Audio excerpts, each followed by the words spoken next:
The LGBTQ plus community is growing more every day and gaining more power and recognition. The attitudes towards the community are improving all over the world, yet there's still a huge margin for improvement. Mexico is no exception.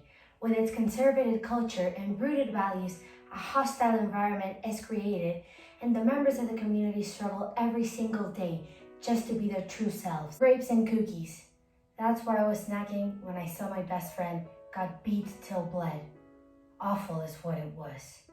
Some high school seniors started mocking him and calling him a faggot until he just got so sick of it and begged them to stop. Next thing I know, he's laying on the ground, covered in blood, bumps, and bruises.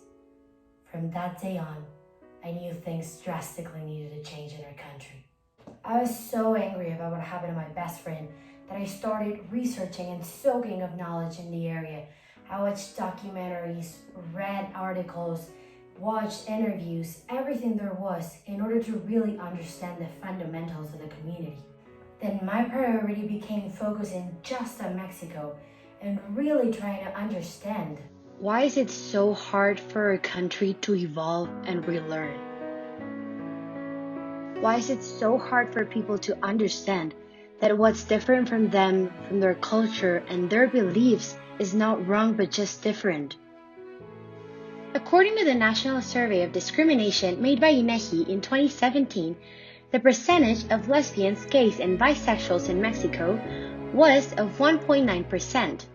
Now you may think, really? 1.9? Well, that's nothing. But let me tell you, that's just about 2.5 million people. As a country, we're only halfway through the acceptance process, with a score of almost 5 on an acceptance scale from 1 to 10, which is not the worst score, but far from a great one.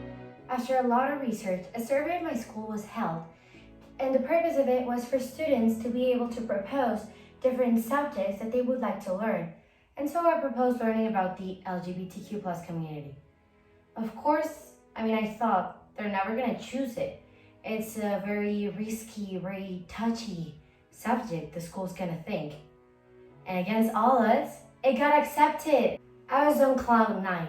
This was such a big step and a great contribution into at least changing my surrounding community. The improvement was so impressive, and I can assure you, nobody expected this big of a change. So this was just a clear example of how education is the key to acceptance, to respect.